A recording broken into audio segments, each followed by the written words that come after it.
Hari ini kita akan membahas tentang kisah seorang sahabat yang bernama Suhaib bin Sinan Ar-Rumi.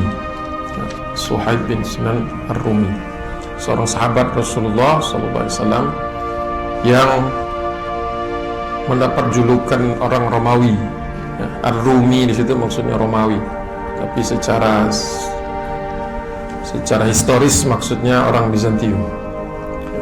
Bagaimana kisahnya di awal ini? Ada sedikit kemiripan dengan kisahnya Zaid bin Harithah yang pernah saya sampaikan di sini, yaitu ketika mereka masih kecil itu diserang, dirampas dan direbut dari keluarganya. Memang bedanya kalau Zaid bin Harithah dijualnya itu ke pasar Ukaz di Makkah itu, kemudian dibeli oleh Hakim bin Hizam, dihadiahkan kepada Khadijah bintu Khuwailid. Khadijah kemudian dinikahi oleh Muhammad bin Abdullah, kemudian dihadiahkan ke Muhammad bin Abdullah, kemudian turun ayat Allah, Nabi menjadi Rasul, kemudian dia menjadi Muslim. Itu singkatnya Zaid bin Harithah kalau yang nggak ikut beberapa bulan yang lalu. Nah, Suhaib bin Sinan ini juga begitu, mengalami satu tragedi di awal masa hidupnya, ketika juga sedang mengunjungi, diajak oleh ibunya mengunjungi satu tempat, yaitu Qaryah Ats-Tsani min Ardil Iraq, di Irak, satu tempat. Nah, yang menyerangnya bukan sesama Arab. Kalau Zaid itu sesama Arab, Banu Al-Qain menyerbu Banu Ma'an. Kalau di sini Banu Tsani dikagetkan, fa'agharat alal qaryati sariyatun min saraya Jaisur Rum. Yang menyerang dia ini, yang menzalimi ini adalah bangsa Romawinya langsung. Harta direbut, ya, kemudian pengawal-pengawalnya dilumpuhkan. Wa asarat dzarariyah. Yang direbut ini dibawa pergi ini anak-anak. Salah seorang di antaranya fakana fi jumlati man asarathum Suhaibun. Suhaib termasuk di antara yang tidak beruntung, tidak bisa melepaskan diri, ya, yang kemudian berhasil ditawan oleh mereka adalah Suhaib, ya, Suhaib. Dan sebagaimana Zaid bin Harithah juga, justru perbudakan itu menjadi tempaan hidupnya. Jadi di antara hikmah yang serupa di dalam kisah ini adalah kehidupan kita, ya. Kalau ada yang nggak wireless, saya lebih senang nggak wireless, karena wireless ini kalau wire-nya nggak ada jadi less, ya. Ya, mudah-mudahan ini wireless juga. Bismillah. Iya, tragedi juga ini di awalnya. Ya. Jadi kehidupan itu memang kita ini akan semuanya pasti menghadapi masa-masa sulit, gak pernah enggak, pasti ada. Cuma ada yang di depan, ada yang di belakang. Ada yang di depan dan di belakang. Kehidupan kita itu semuanya pasti ada Allah perjalanan kita untuk menempuh masa-masa sulit, ya. Bi'a Suhaibun fi aswakir raqiq di biladir Rum. Dia langsung dijual di pasar khusus Raqiq, pasar khusus untuk perbudakan, ya. Jadi slave market kalau kita bahasa kita. Waktu itu masih diperbolehkan. Wa ja'alat tatadawaluhu al-aidi fayantakilu min khidmati sayyidin ila khidmati akhir. Jadi dia juga mengalami begitu, ya. Jadi budak di satu tempat, kemudian dijualkan, pindah ke tempat lain, beberapa kali berganti-ganti majikan. Dan itu bukan tanpa sebab, itu bukan tanpa kehendak Allah Subhanahu wa taala. Kenapa? Sya'nuhu fi dzalika ka sya'ni alafin al-mu'allafati min ariqai biladir Rum. Jadi itu bukan sesuatu yang spesial, karena ribuan budak mengalami hal yang serupa, berpindah dari satu tempat ke tempat lain, dari tangan majikan yang satu ke majikannya yang lain. Alladzi kanu yamlauna qusura biladir Rum, dalam rangka mengisi, menempati begitu banyaknya kusur, banyaknya palaces, istana-istana orang Romawi. Jadi istana Romawi, istana Bizantium besar, perlu banyak budak. Oleh sebab itu ekonomi perbudakan ini sesuatu yang menarik perhatian, karena ada demand, ada supply. Karena ada demand-nya, karena makin banyak istana-istana butuh pekerja-pekerja perbudakan di situ, budak yang banyak. Jadi dia ikutlah di dalam industri perbudakan tersebut. Ya. Dan dikatakan oleh Dr. Rifat Basyah ini, Abdurrahman Rifat Basyah, qad ata hadza likali Suhaibin an yanfudha ila a'makil mujtami'ir Rum. Ya, karena dia bertahun-tahun berada di dalam perbudakan itu, jadi dia sudah ditakdirkan Allah, ataha, sudah didestinasikan oleh Allah Subhanahu wa taala supaya Suhaib ini melihat bagaimana kehidupan bangsa Romawi itu betul-betul dari dalamnya. Jadi bukan pengamat. Jadi bukan pengamat melihat perbudakan, bukan pengamat perbudakan, tetapi budak yang berada di dalam industri perbudakan itu sendiri. Jadi dia melihat dari min dakhilihi, dari dalam. Dia menyaksikan dengan mata kepalanya, disebutkan di sini, sehingga dia mengeluarkan status statement nanti ketika dia sudah jadi muslim di kemudian hari. Wa kana yaqulu fi nafsihi, dia sering kalau ditanya bagaimana dulu hidupmu di bangsa Romawi itu, di dalam perbudakan Romawi, perkataannya sederhana, inna mujtama'an, sungguh masyarakat Romawi itu kahada, yang seperti pernah aku jalani, la yutahhiruhu, tidak akan bisa diperbaiki, tidak akan bisa dibersihkan, illa bitufan, kata dia, kecuali disikat habis oleh topan. Artinya apa? Kena azab yang besar, nggak bisa lagi disembuhkan, kata dia. Nggak ada harapan untuk bisa baik kecuali dia itu diganti secara keseluruhannya. Bitufan itu bahasa Indonesia juga kita pakai, topan itu bahasa artinya badai, badai seperti itu. Jadi orang-orang itu sampai Suhaib bin Sinan itu sampai melihat, dia tahu bagaimana budak dengan majikan, majikan dengan budak, bagaimana hidup mereka itu sebenarnya selalu dalam resiko kematian. Kalau sedikit saja membuat marah pemiliknya, maka langsung mati, langsung dihukum dengan berat, mendapatkan satu musibah yang besar. Jadi dia mengetahui itu dari dalam. Nah, suatu hari, tapi walaupun dia dalam kondisi serba ketakutan, hidup itu di dalam ketakutan, tetapi dia selalu punya harapan, karena dia tahu, dia sadar, wa ala raghmi min annahu nasyal arabiyah, annahu arabiyyun min abna'is sahra. Satu hal yang terus membuat dia survive, ini penting kita ambil hikmahnya. Ketika hidup ini rasanya nggak berujung, nggak ada sepertinya titik cerah di ujung terowongan itu, light beyond the tunnel itu kayak nggak ada, itu gelap terus seperti itu. Satu hal yang selalu diingat oleh Suhaib dalam konteks dia sebelum menjadi muslim adalah bahwa dia itu bukan bagian dari bangsa ini. Dia itu orang Arab, dan dia itu adalah seorang anak Arabi min abna'is sokhro, anak padang pasir. Sokhro, makanya kita sering mengatakan padang pasir itu Sahara. Sokhro, pasir yang banyak. Jadi dia tuh selalu mengatakan, saya tidak diciptakan untuk tinggal di gedung-gedung, di kota-kota, di dalam rumah terisolir, terrantai, terbelenggu. Saya adalah orang yang dilahirkan di padang pasir yang luas, yang merdeka. Makanya orang Arab memang cenderung melihat dirinya selalu independen, karena mereka itu ketika berada di tengah-tengah padang pasir, mereka itu merasa di rumah. Ya. Kalau kita diletakkan di tengah padang pasir, kita merasa tersesat atau kita merasa hopeless, menyerah kita. Karena apa?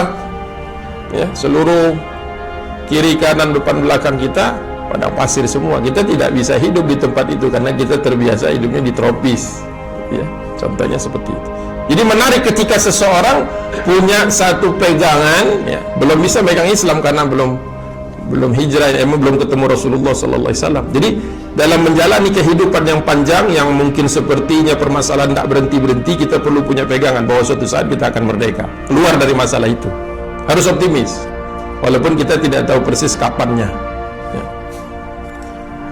Walam taftur, tidak pernah sekalipun dia menyerah, gak pernah futur, gak pernah kendor. Ya, walam taftur ashwaquhu lahdatan ila yaumil ladzi yataharraruhu fi ubudiyatihi. Tidak pernah sekalipun dia itu menyerah dan tidak pernah dia itu kendur semangatnya menanti hari ila yaumi, menanti hari di mana dia akan bebas dari perbudakan itu.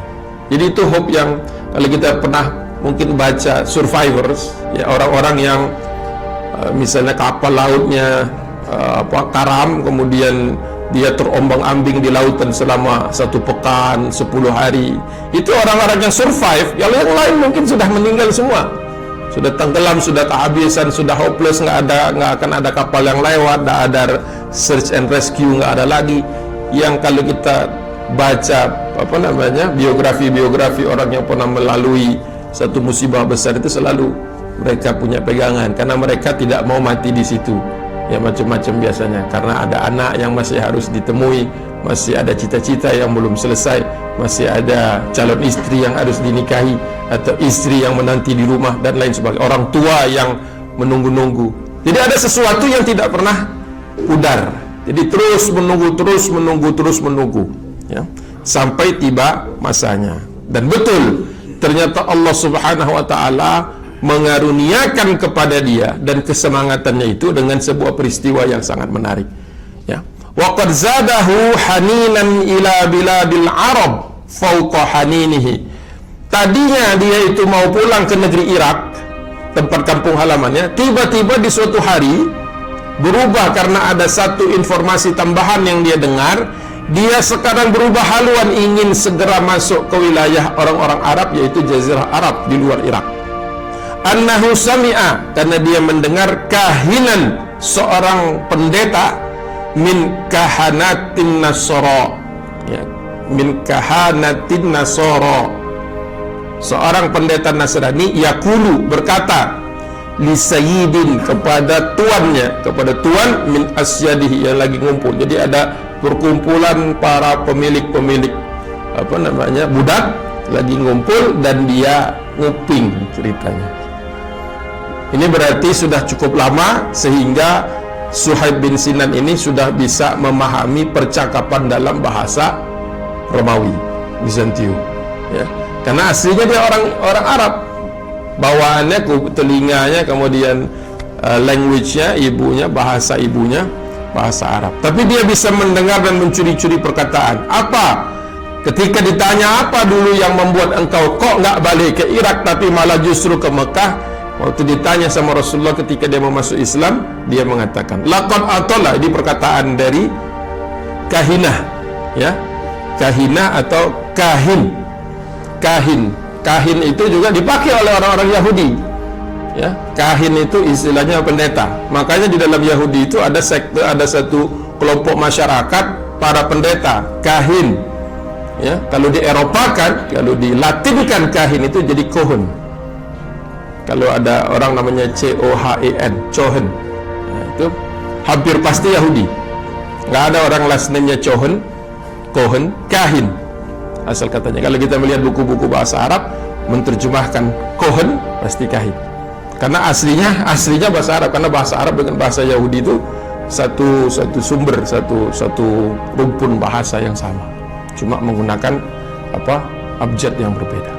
Jadi kalau ketemu kahin, cohen itu aslinya kalau bisa di-trace, maka dia dari kalangan atau dari keluarga yang priest istilahnya, ya, priest, pendeta di kalangan Yahudi. Informasi tambahan saja. Dia katakan begini, orang itu ngomong, ya, didengar sama dia, jadi sambil dia mengurusi urusan dia sebagai budak, dia mendengar kata-kata ini. Laqad atalla, ini sudah diarabkan tentu saja sama dia. Laqad atalla zamanun, akan tiba suatu masa, yakhruju fihi min Makkah, ya, akan keluar atau akan muncul, tampil seseorang di kota Makkah, fi jaziratil Arab, di jazirah Arab, nabiyun, akan mengklaim dirinya sebagai seorang nabi, yusaddiqu, dan dia akan membenarkan risalata Isa ibni Maryam, dan orang ini, nabi ini akan membenarkan risalah atau agama yang dibawa oleh Isa bin Maryam. Wa yukhrijun nasa minadh-dhulumati ila nur, dan dengan dakwah ini dia akan mengeluarkan manusia dari kegelapan jahiliyah itu menuju terang benderang. Tapi terang benderangnya belum disebut Islam, karena peristiwanya belum terjadi. Jadi dia sekarang ibaratnya punya GPS, tadinya mau pulang ke Irak, sekarang dia ganti waypointnya, ganti ke Mekah, walaupun dia belum tahu Mekahnya di mana. Berarti berlalu lagi satu masa di mana dia kemudian mencari tahu di mana itu Mekah, karena ternyata apa yang dia dengar itu berdampak, menambah keinginan dia untuk merdeka. Dan setelah dia merdeka, ya, tidak disebutkan karena waktu kita cukup pendek, kita sampai jam 1 kurang berapa, setengah, kurang 10 supaya saya bisa ngukur jam waktu yang tersedia. Detail-detail yang tertentu mungkin saya skip. Jadi setelah dia berhasil melarikan diri, maka dia langsung menuju wa yamdama wajhahu syatra Makkah Ummul Qura. Nah, jadi Makkah itu nama lainnya Ummul Qura. Qura, qaryah, kampung. Ibunya kampung. Jadi Makkah itu adalah induk dari kampung-kampung Arab yang lain.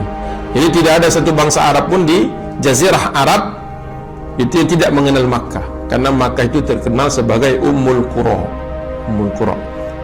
Di Depok ada SDIT Ummul Qura, karena Ustaz Ali Fikrinya itu lulusan Makkah. Mungkin dia ngambil dari situ, Allahu a'lam. Nah, Ummul Qura, bergerak ke sana dia. Ya, tentu saja ini bukan satu hal yang sederhana. Kalau kita asumsikan dia ini diperbudak, dibawa ke Damaskus atau satu wilayah di Syam, Antioch, Damaskus, ya, mungkin Palestina atau mungkin kota-kota lain yang ada di Syam, maka perjalanan dari tempat-tempat itu menuju Mekah itu minimum 500 km, tidak terdekatnya. Jadi jauh perjalanan dan menempuh gurun pasir, dan tentu saja dia tidak akan menggunakan jalur umum, karena begitu dia lepas, begitu dia itu meloloskan diri, kan langsung ada bounty hunternya ini. Begitu ada seorang budak lepas, maka otomatis ada yang cari uang dengan cara menangkapnya. Itu pasti ada. Jadi dia pasti menghindari jalur-jalur umum. Nah, ini sebuah perjuangan. Ya. Sehari-hari dia bisa mati di rumah tuanya. Nah, sekarang dia mengambil resiko mati di jalan. Jadi sebenarnya kita ini hanya menapaki hari-hari kita menunggu kematian, sama saja. Cuma karena kita nggak ada yang kita kejar-kejar, matinya nanti di tempat tidur mungkin. Ya. Kalau dia memilih untuk mati di jalan, kenapa? Tidur pun juga tidak ada yang bisa dia memuaskan hatinya, sehingga dia mengambil resiko itu untuk jalan. Bayangkan ada seorang ratusan kilometer jaraknya, hanya mendengar sekali berita tentang The Prophet, namanya saja dia belum tahu siapa, apa benar omongan itu saja belum tahu. Tapi karena apalagi yang bisa diharapkan? Seperti orang yang terombang-ambing di atas lautan itu, apalagi yang bisa diharapkan? Kalau dia melihat di sebelah sana seperti ada kayu atau ada bekas serpihan kapal yang ngambang, ya kita dekati, siapa tahu ada makanan, kita tidak pernah tahu. Ya. Mungkin di situ ada roti basi yang kalau kita sehatkan nggak mau makan kita. Jadi tengah lautan sudah 5 hari gak makan, bangkai pun kita makan.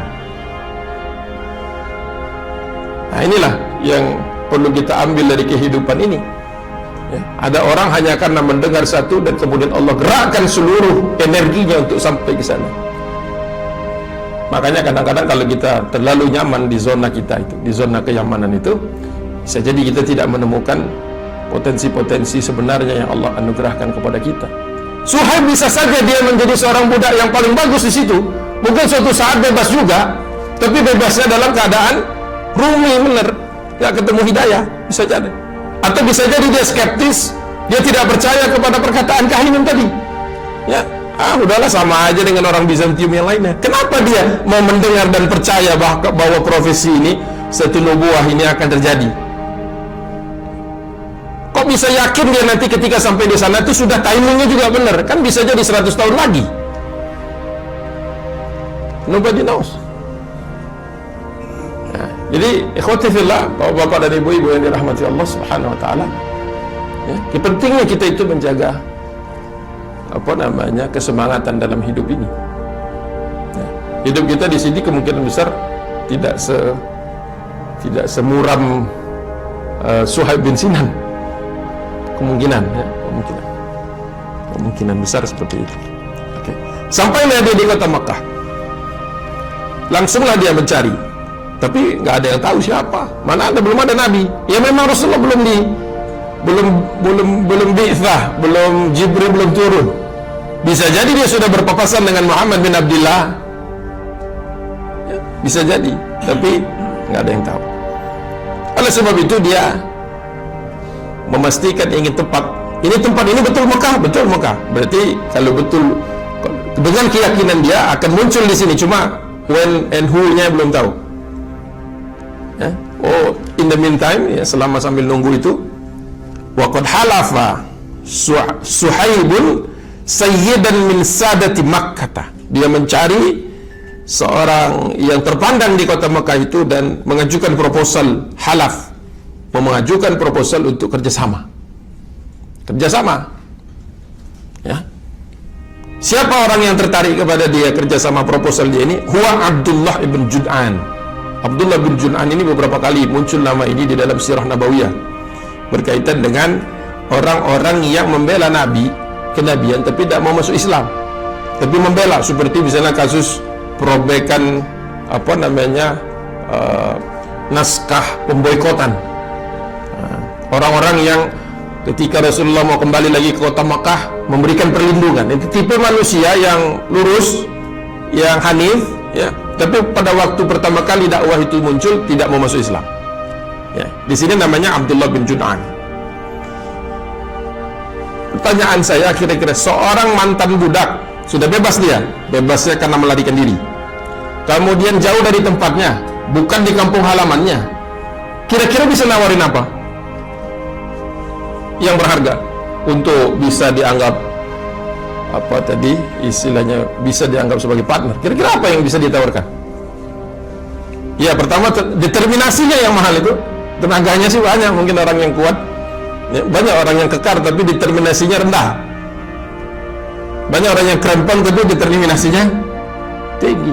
Determinasinya itu yang dia jual. Dan ditambah satu hal lagi, apa skill baru yang dia dapatkan? Kemampuan berbahasa Romawi. Ya. Jadi perlu juga kita mengetahui, ya, apa yang spesial pada diri kita, ya, apa yang kita betul-betul kita jagain itu apa dibandingkan teman-teman kita yang lain. Betul-betul yang betul-betul orang mesti nyari kita kalau untuk urusan itu, ya, harus ada. Kalau enggak kan kita berarti just an average person. Jadi ini kisah Suhaib bin Sinan Ar-Rumi, ini kisah orang yang tahu kemampuan dirinya. Ya. Jadi ketika dia kemudian menawarkan kepada Abdullah bin Jud'an, kebetulan Abdullah bin Jud'an ini sebagaimana sebagian besar orang-orang Quraisy adalah tujar, tijaro, businessmen, traders. Ya. Bahkan tradersnya karena utara selatan, Fishita iwas Saif, berarti traders, international traders. Jadi dia menjual barang yang tidak dia hasilkan di Mekah. Dia menjual barang Yaman yang masuknya dari seluruh wilayah di timur, dijual ke utara, ke wilayah Romawi yang kemudian nanti menjadi salah satu jalur perdagangan ke Eropa. Dan dia membeli barang yang ada di Gaza, di Palestina, di Suriah, dan dijual ke wilayah-wilayah yang ada di selatan. Jadi makanya digambarkan di dalam Sirah Nabawiyah itu, kalau orang Quraisy itu tidak pernah kosong anunya, untanya itu. Kalau lagi ke selatan penuh barang utara, kalau lagi ke utara penuh dengan barang selatan. Makanya profitnya dua kali. Profitnya dua kali, ya. To and from, dua kali. Ya. Nah, dimanfaatkan wa tafiqa ya'malu fi tijarah atau tijarati, ya, fi tijarati. Jadi menawarkan untuk membawa, wa tafiqa, to carry the goods. Jadi dia tidak mengatakan saya bisa ini, saya bisa bawa barang ini. Pertama dia sudah tahu jalan. Yang kedua adalah dia bisa bahasa asingnya. Jadi alhamdulillah kerjasama Abdullah bin Jud'an dengan Suhaib bin Sinan Ar-Rumi ini produktif, sehingga kemudian bisa ditemukan madarat, menghasilkan alaihil khairal wafir. Jadi peluang-peluang untuk terbukanya peluang-peluang untuk Abdullah bin Jud'an. Jadi volume perdagangan Jud'an ini makin lama makin besar. Kenapa? Karena dipegang oleh orang yang mengerti bahasa, Suhaib bin Sinan Ar-Rumi. Akhirnya dia juga wa malal kathir, dia juga akhirnya bisa menumpuk harta yang cukup, sehingga lambat laun akhirnya, nah ini juga contoh yang bagus, lambat laun Suhaib bin Sinan Ar-Rumi tidak lagi perlu bekerja sama dengan Abdullah bin Jud'an. Jadi dia tidak ingin menjadi pegawai Abdullah bin Jud'an selama-lamanya. Dia cukup untuk mengandalkan, untuk mendapatkan modal untuk menjadi ya kan, a man for his own business. Jadi kita pun tak perlu, kalau kita kerja buat orang lain tidak perlu lama-lama.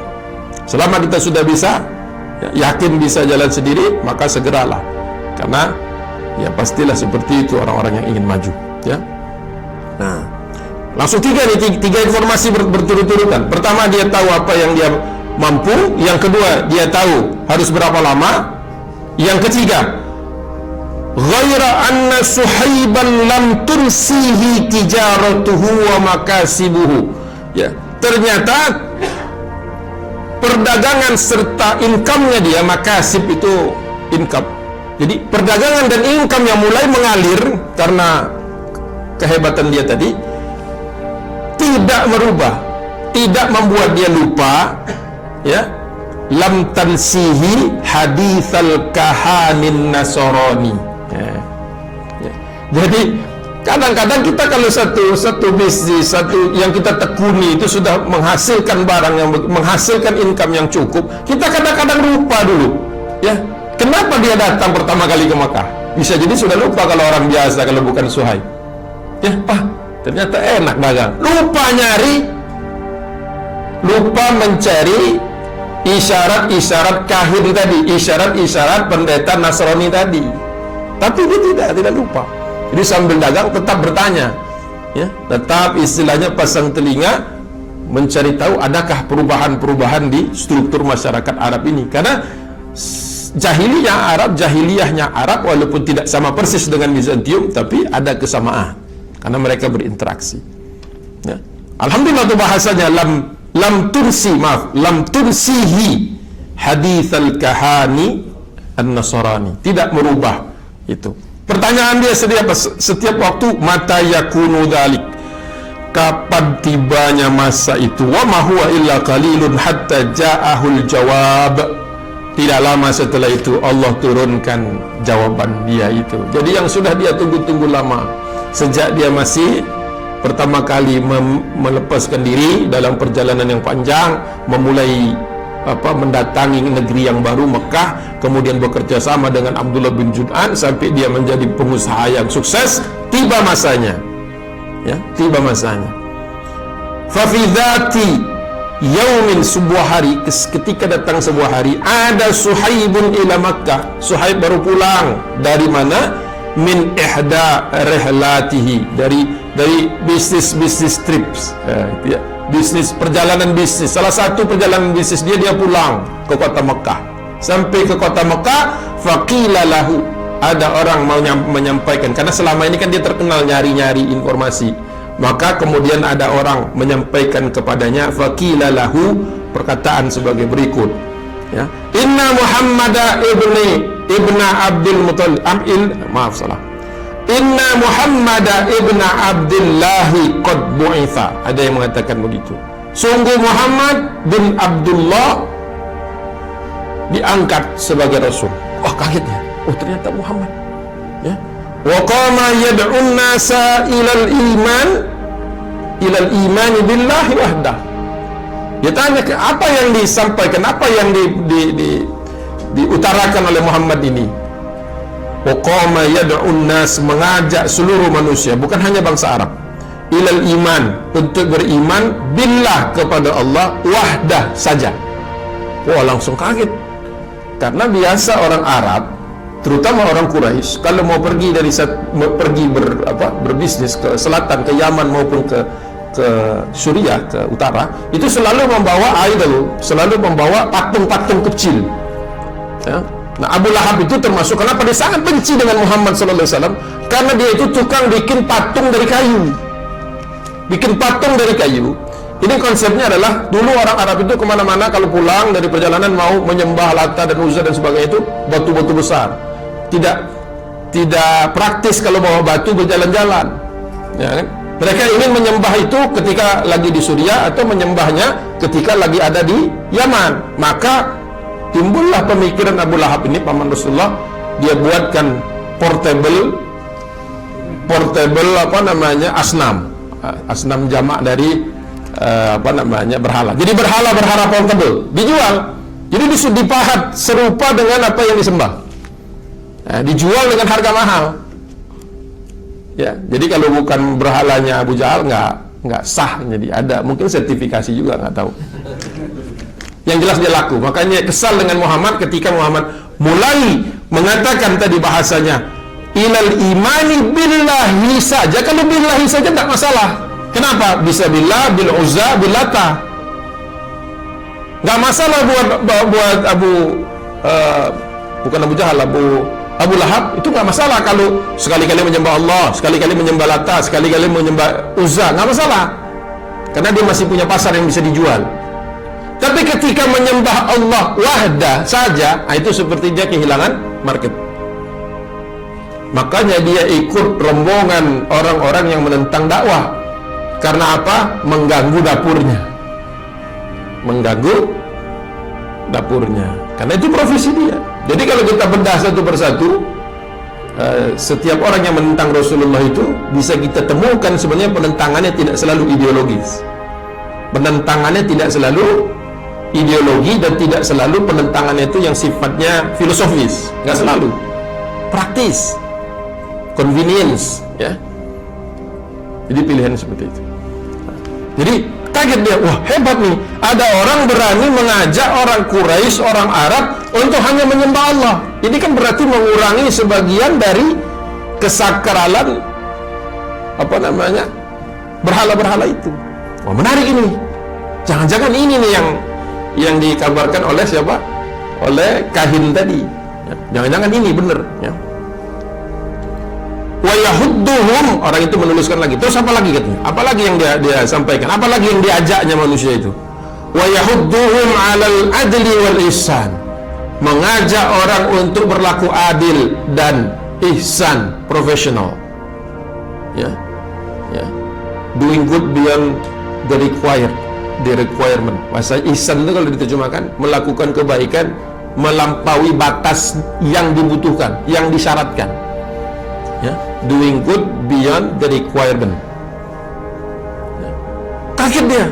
Di zaman ketika orang berjualan itu mengurangi timbangan, berjualan itu membohongi konsumen, berjualan itu membagus-baguskan barang dia, menjelek-jelekan barang orang lain.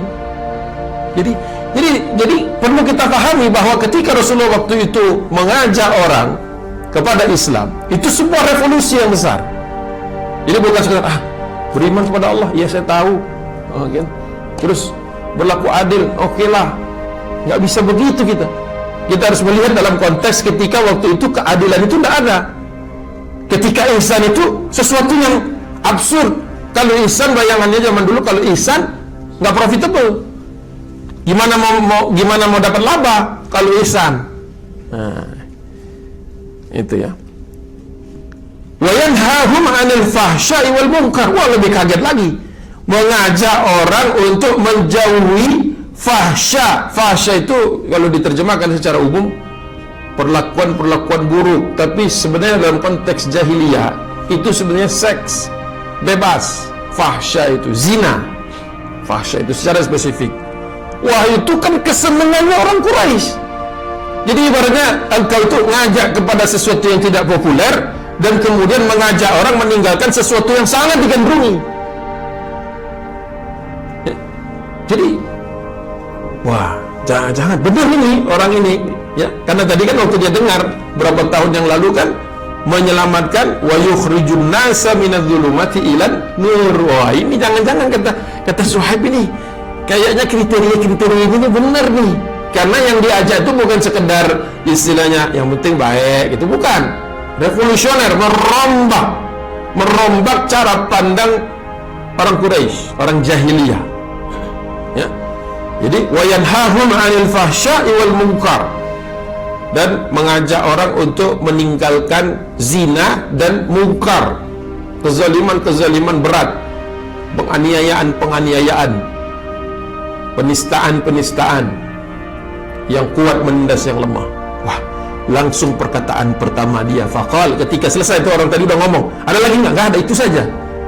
Tapi bukan itu saja ini, kata dia. Dia mengatakan, alaisa huwal ladzi yulakkibunahu bil amin, kata dia. Apakah orang ini yang biasa saya suka dengar disebut sebagai al-amin? Bukankah ini Muhammad itu? Bala, dia bilang, betul, siapa lagi? Di mana saya bisa mencari dia? Wa aina makanuhu? Di mana dia ini tinggal, atau di mana dia ini ngajinya? Di mana dia buka pengajiannya? Di channel berapa kalau sekarang itu kan? Apa istilahnya? Channelnya apa gitu? Instagramnya apa gitu? Kira-kira begitu. Karena kan orang, di mana nih saya bisa menemui Muhammad? Bahasanya begitu. Jadi kan bahasa orang yang kepingin dapat, bahasa orang yang kepingin mendapatkan hidayah. Insyaallah. Langsung dijawab, ya. Dikatakan oleh dia, Fidaril Arqam, Fidaril Arqam, Ibn Abil Arqam, di rumahnya Arqam bin Abi Arqam. Berarti ini sudah menginjak masa kenabian ketiga, tahun ketiga. Jadi 3 tahun kurang lebih pertama, para ulama muhadditsin, muarrikhin, ya, sepakat pada 3 tahun pertama itu dakwah itu belum masif, belum gencar, belum turun ayat yang menyuruh Rasulullah untuk menyampaikannya secara terbuka, terang-terangan. Jadi 3 tahun pertama itu masih kepada keluarga-keluarga terdekat, orang-orang dekat dan orang-orang yang dekat dengan Rasulullah SAW. Jadi kalau dikatakan di mana aku bisa menemuinya, ini berarti masa ketika dakwah itu sudah ada open house-nya, yaitu di rumah Arqam. Awal rumah Arqam itu tersembunyi, tapi lama-lama kemudian orang tahu, ya, di mana harus menemui Nabi kalau ingin ngaji.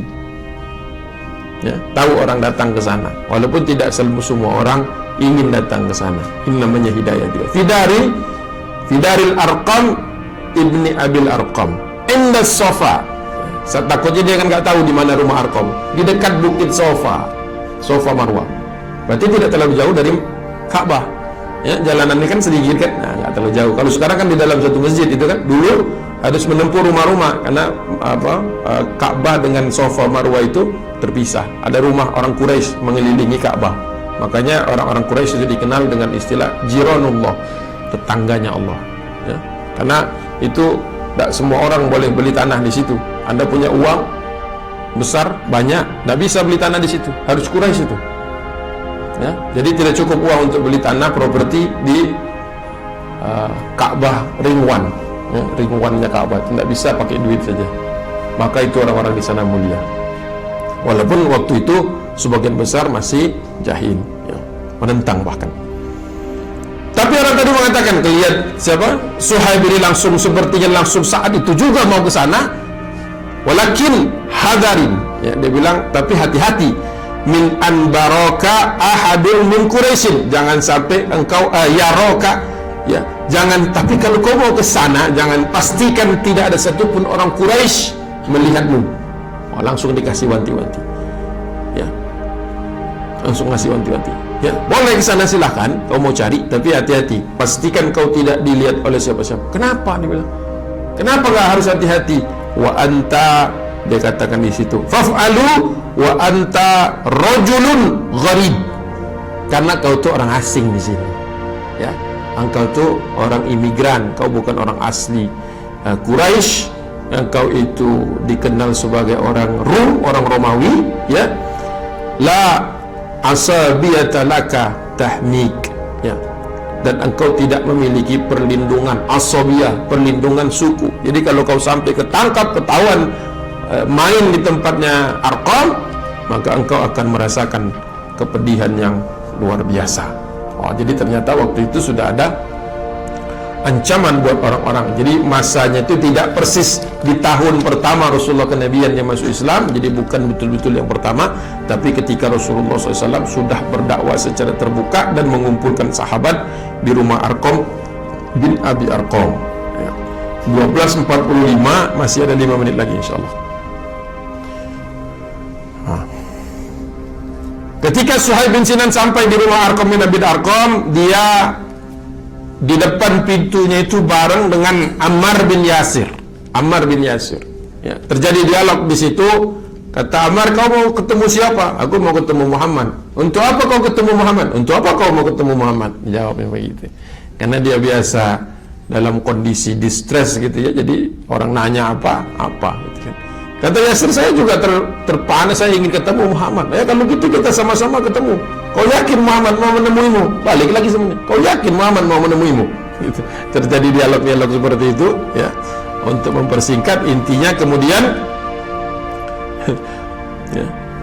Dakhala Suhaib bin Sinan Ar-Rumi wa Ammar bin Yasir ala Rasulillahi wastama'a.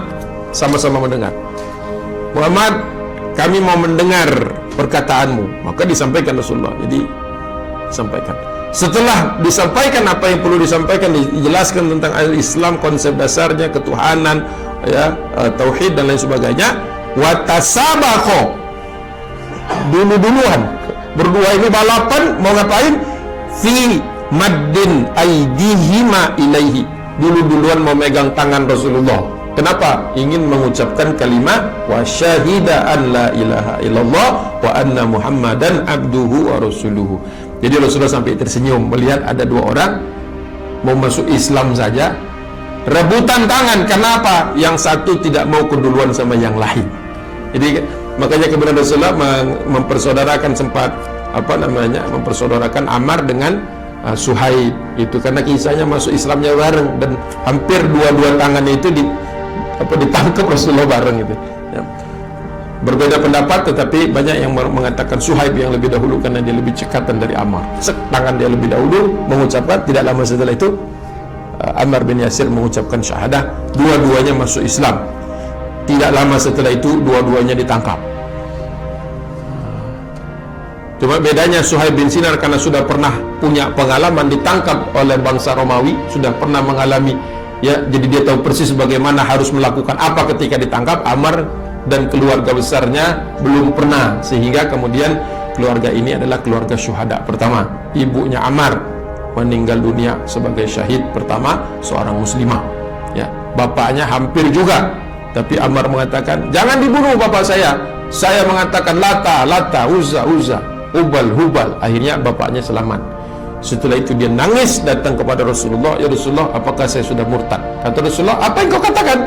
Saya mengatakan Hubal, Lata, Uzza. Kau maksudkan di dalam hatimu? Tidak. Insyaallah tidak murtad.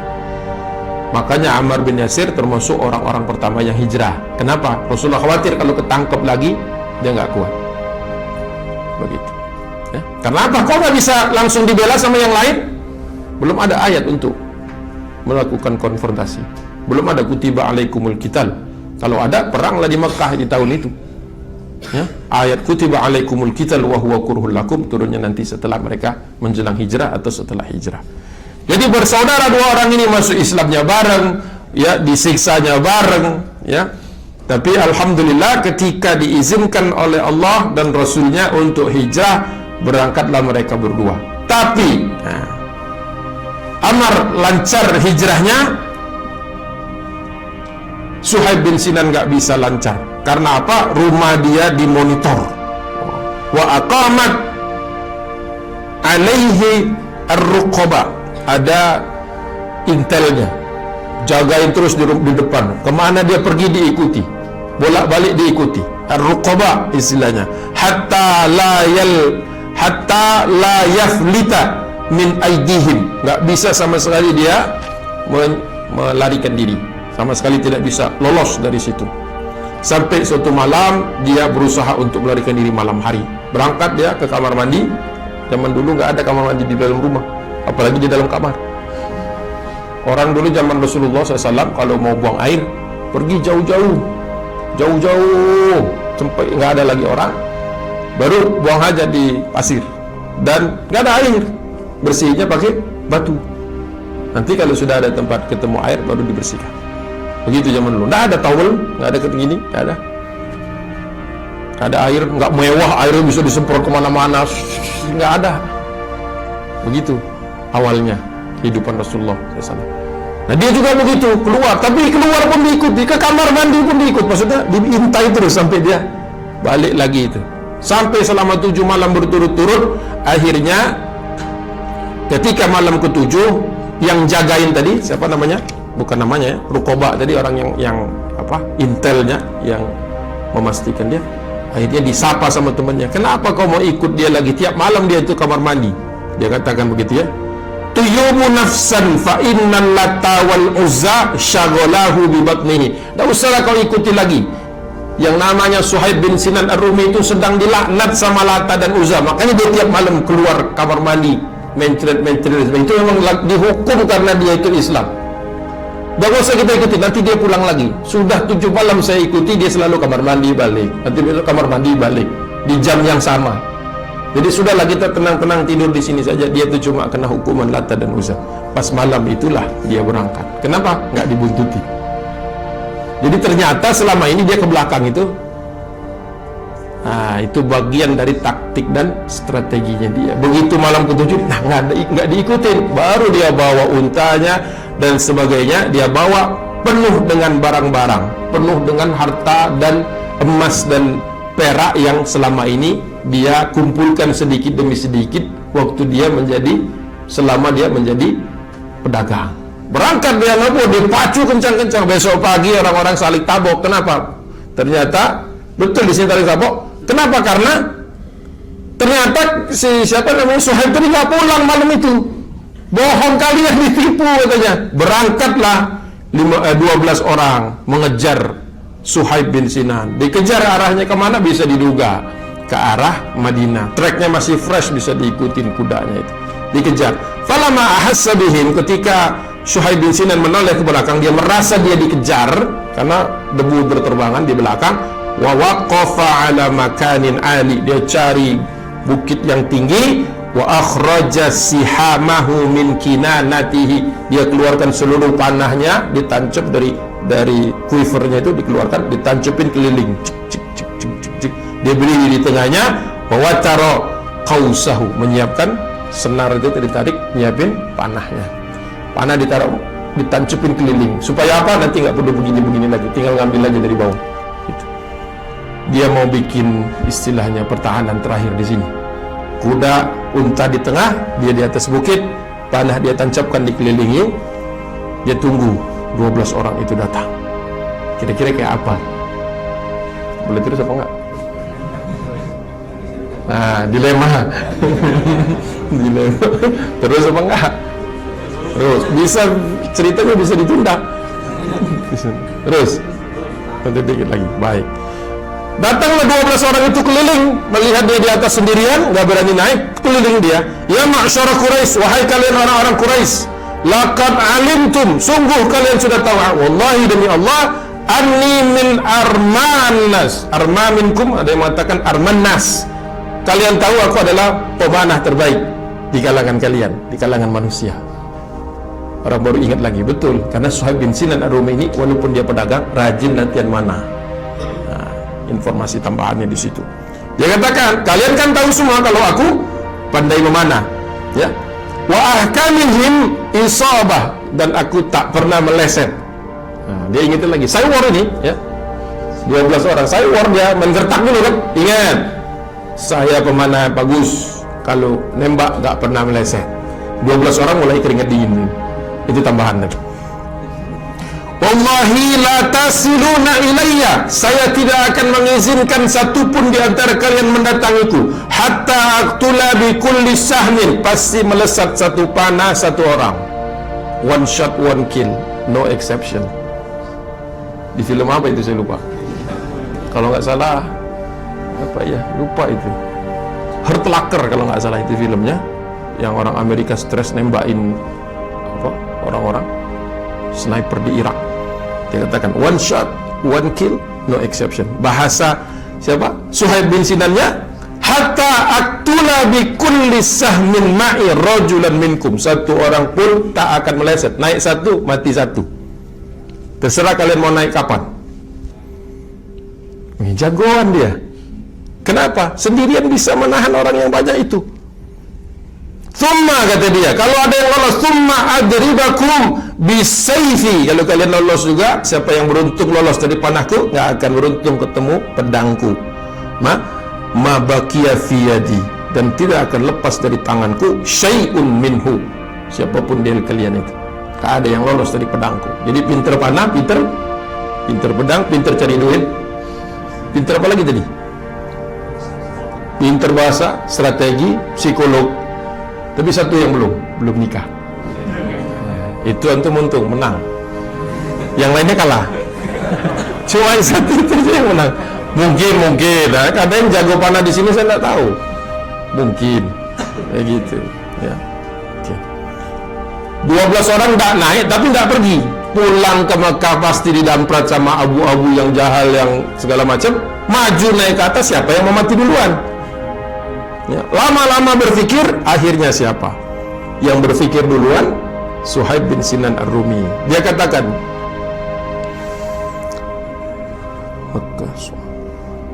orang-orang itu mengatakan, kami tidak akan, ada yang ngomong dulu sebentar, dia ada yang ngomong dulu, satu orang mengatakan, kami tidak akan membiarkan engkau melarikan diri dengan harta itu. Nah, makanya terfikir oleh Suhaib, oh sebenarnya yang mereka kejar ini adalah hartanya ini, greedy, apa istilahnya, ya tamak untuk mengejar harta itu. Nah, baru dia dapat ide. Dia katakan begini, kata Suhaib, kalian mau naik nggak bisa, saya turun nggak mungkin. Kalian naik ke atas padahal ber-12 juga nggak berani kan? Saya turun juga kalau sendirian habis di bawah itu. Untung saya kalau di atas. Maka dia katakan, ara'aitum, bagaimana menurut kalian, in taraktu lakum mali, kalau aku kasihkan kepada kalian hartaku ini, atakhuluna sabili, apakah kalian akan berikan aku jalan untuk pergi? Orang-orang mulai mikirin. Akhirnya dia ngomong, nah boleh, kita deal, harta kau berikan, kami lepaskan. Tapi dia tahu Quraisy orangnya para pembohong, makanya dia tidak mau deal yang seperti itu. Tapi otaknya sudah dipengaruhi dulu, ada kemungkinan dapat harta. Akhirnya dia lemparkan dari atas bukit itu, hartanya dia lemparkan, sehingga 12 orang ini, orang yang tamak, bersama-sama akhirnya berebut.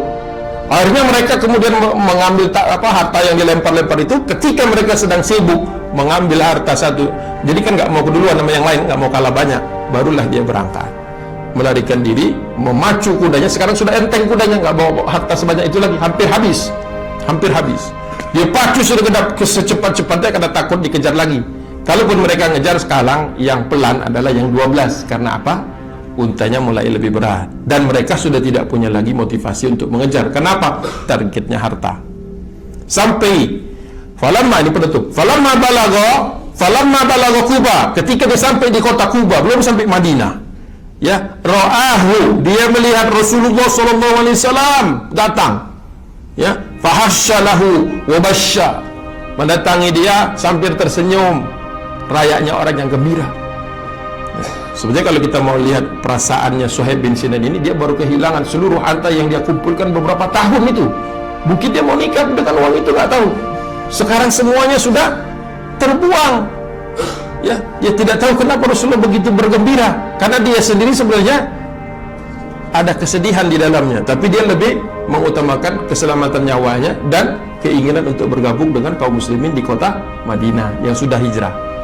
Ketika ketemu Rasulullah SAW, Rasulullah mengatakan, Rabihal Bai', ya Aba Yahya, Rabihal Bai', ya Aba Yahya, wahai Abu Yahya, perdaganganmu menguntungkan. Abu Yahya, kok bisa dipanggil Abu Yahya? Dia belum nikah. Itu panggilan Rasulullah kepada para bujangan. Disebut Abu Yahya, bapak kehidupan, supaya dia optimis nyari istrinya. Abu Yahya, ada MC sendiri, kita panggil Abu Yahya aja. Ya. Nggak ada anaknya kan, Abah itu kan bapak, Yahya nama orang. Abu Yahya dipanggil Rasulullah. Banyak yang nanya, kenapa dia dipanggil Abu Yahya? Tapi itu pembicaraan yang lain. Rabihal Bai', jual beli yang menguntungkan. Kaget dia, karena dia tahu tak ada satupun orang yang dia temui di sepanjang jalan, tidak ada satupun orang yang tahu kalau dia sudah menukarkan keselamatan ini dengan uang-uang yang dia kumpulkan. Wallahi ma sabaqani, kata dia, demi Allah ya Rasulullah, tak berjumpa satupun aku dengan manusia ilaika ahadun ya Rasulullah. Aku, ya, orang pertama kali yang aku temukan sejak aku terperangkap di atas bukit itu, ya engkau ya Rasulullah. Wa ma akhbaraka bihi illa Jibril. Tak mungkin kau tahu ini kecuali Jibril sudah turun kepadamu memberitahu tentang kabarku. Betul, kata Rasulullah. Bukan hanya itu, dia menyampaikan ayat Suratul Baqarah ayat 207. A'udzubillahi minasyaitonirrajim. Bismillahirrahmanirrahim. Wa minan nasi may yashri nafsahu ibtigha'a mardatillah wallahu raufun bil ibad. Ayat itu berkenaan dengan Suhaib bin Sinan Ar-Rumi. Wa minan nas, ada di antara manusia, may yashri, yang menjual atau melakukan satu transaksi nafsahu, ya, terhadap dirinya, al-ibtigha' amardatillah, dalam rangka mencari ridhonya Allah. Jadi mengorbankan jiwanya, apa yang dia cari, untuk mendapatkan ridhonya Allah. Wallahu raufun bil ibad. Sungguh Allah itu sayang kepada hamba-hamba Allah. Betul tidak lama setelah itu Suhaib bin Sinan Ar-Rumi melanjutkan bisnisnya dia di Madinah, dan dia menjadi saudagar yang kaya lagi. Jadi uang yang tadinya dia buang-buang kembali lagi. Ya, kalau dia bersikukuh megang uang itu, walaupun mungkin itu hak dia yang untuk dia pertahankan, mungkin dia tidak ketemu dengan Nabi SAW, dan ayat itu mungkin nggak turun. Billahi taufiq wal hidayah. Assalamualaikum warahmatullahi wabarakatuh.